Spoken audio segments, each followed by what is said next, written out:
जय हिंद साथियों, आज जो मुहिम थी उसको लेकर, रिजल्ट को लेकर एक बहुत बड़ा नोटिस आया रेलवे की तरफ से। उसने जो भी क्वेश्चंस पूछे गए थे उन सभी के लिए कुछ जवाब लिखे हैं। देखिए मैं क्वेश्चंस बता देता हूं क्या क्या क्वेश्चन थे। पहला क्वेश्चन जो हम सभी का ये रहा है, उम्मीदवारों ने स्तरवार और पोस्टवार परिणाम घोषणा पर चिंता व्यक्त की है। दूसरा क्वेश्चन ये था कि चिंता व्यक्त की गई है कि रेलवे बोर्ड ने परीक्षा अधिसूचना में उल्लेख किया था कि सीबीटी चरण 1 योग्यता परीक्षा होगी और रिक्तियों के 20 गुना उम्मीदवारों को सीबीटी 2 के लिए शॉर्टलिस्ट किया जाएगा। यही हमारा मुद्दा है। उसके ऊपर इन्होंने क्या कहा है वो सारी चीजें बताऊंगा, बट पहले एक बार इनके सभी क्वेश्चनों को जान लें कि हाँ, इन्होंने हमारे जो भी हमारे दिमाग के क्वेश्चंस थे उन सभी के, जो आपके क्वेश्चंस थे उन सभी के जवाब दिए हैं या नहीं दिए। 7 लाख रोल नंबर नहीं, 7 लाख उम्मीदवारों की शॉर्ट लिस्टिंग होनी चाहिए। बात बिल्कुल सही है, ठीक है। उसी साथ साथ आरआरबी ने अधिसूचित रिक्तियों के केवल 4-5 गुना उम्मीदवारों को शॉर्ट लिस्ट करा है। जहां 15 गुना की बात थी वहीं सिर्फ 4-5 गुना को किया है। एक पद के लिए 10 प्रत्याशी लड़ते थे, अब 10 पदों के लिए एक प्रत्याशी लड़ेगा। इसके ऊपर भी उन्होंने अपना वो दिया है कि भाई क्या रहेगा अब, ठीक है। जो भी चीजें होंगी वो उन्होंने बता दिया। कुछ उम्मीदवारों को, ये उनके जवाब हैं, ये क्वेश्चन है कि जो हमारी तरफ से क्वेश्चन रहे थे, ठीक है, और उनकी तरफ से ये जवाब आए हैं, ठीक है। कुछ उम्मीदवारों को एक से अधिक स्तरों के लिए योग्य घोषित किया गया है। जैसे लेवल 1, लेवल किसी को लेवल 6 में भी कर दिया, लेवल 5 में भी कर दिया, किसी को लेवल 3 में भी कर दिया, इस तरह से किया गया है, ठीक है। कट ऑफ बहुत ज्यादा है, उसके ऊपर भी उन्होंने जवाब दिया। ये जवाब है उनके, ठीक है। 8वां क्वेश्चन, स्नातक ग्रेजुएशन 10+2 यानी +2 12वीं वाले स्तर के पदों के लिए पात्र होने का अनुचित लाभ स्नातक अभ्यर्थियों को मिल रहा है। स्नातक मतलब ग्रेजुएशन वालों को। अगर पहले की तरह ग्रेजुएशन और +2 स्तर के पदों के लिए अलग अलग अधिसूचनाएं होती तो उन्हें 2 अलग अलग परीक्षाओं में सफल होना होता। तो इस सभी पर उन्होंने जवाब दिया। जवाब क्या है उससे पहले पर देखिए, मैं इस संडे को एक बहुत बढ़िया ट्रिग्नोमेट्री की मैराथन लेकर आ रहा हूं। और ये चीजें मैं इसलिए बता रहा हूं बार बार क्योंकि आप में से बहुत से बच्चे जो क्या कहते हैं, बहुत से बच्चे जो पूरी तैयारी में लगे पड़े हैं, वो गुस्सा हो रहे हैं, बार बार मैसेज करेंगे सर पढ़ाई का क्या। तो पढ़ाई पर कोई दिक्कत नहीं आएगी। ये संडे को मैराथन आएगी इस रात 9 बजे, ठीक है, 23 जनवरी को। और उसके अलावा आप कहोगे सर रोज रात में 9 बजे में, वो 9 बजे वाली क्लास में मेरे भाई चलती ही रहेगी, वो कभी नहीं बंद होगी।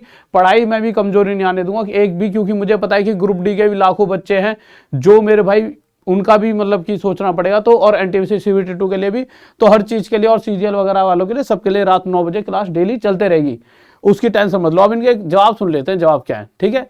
तो पढ़ाई में मैं दिक्कत नहीं आने दूंगा क्योंकि मुझे पता है बहुत से बच्चे इस पे भी गुस्सा हो रहे हैं मुझसे, तो गुस्सा मत होइए क्योंकि देखिए कुछ काम था, ये भी बहुत जरूरी था।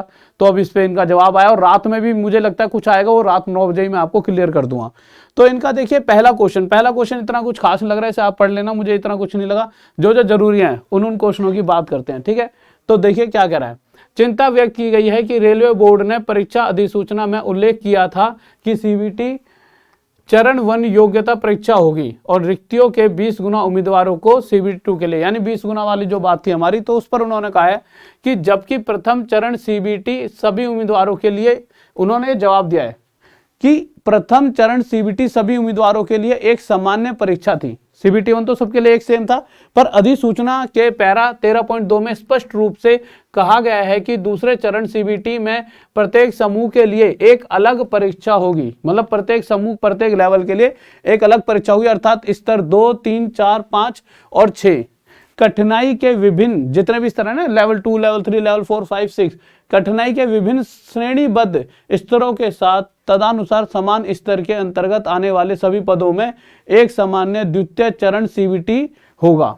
इसलिए यदि कोई उम्मीदवार पात्र है और उसने एक से अधिक स्तरों शैक्षिक योग्यता के अनुसार पर का विकल्प चुना है तो उसे मानक यानी कठिनाई स्तर के हिसाब से के बाद से पैरा 13.6 में दिए गए प्रत्येक स्तर के लिए संबंधित दूसरे चरण सीबीटी में उपस्थित होना होगा। पदों के प्रत्येक समूह के लिए अलग अलग होंगे, अर्थात स्नातक या स्नातक स्तर के, ठीक है। उसके बाद अगला क्वेश्चन था 7 लाख रोल नंबर नहीं, 7 लाख बच्चों का नाम होना चाहिए था, जबकि रोल नंबर 7 लाख है। एक ही रोल नंबर को 2-2, 3-3 बार दिखाया जाए। तो उस पर उन्होंने कहा यह कहीं भी उल्लेख नहीं किया गया था कि दूसरे चरण के सीबीटी के लिए 7 लाख अलग अलग उम्मीदवारों को शॉर्टलिस्ट किया जाएगा, क्योंकि दूसरे चरण में 5 अलग अलग स्तरों के सीबीटी होते हैं और एक उम्मीदवार को पत्रता, योग्यता और विकल्प के अनुसार एक से अधिक स्तरों के लिए शॉर्टलिस्ट किया जा सकता है। 7 लाख रोल नंबरों की सूची में कुछ नाम एक से अधिक सूची में दिखाई देंगे।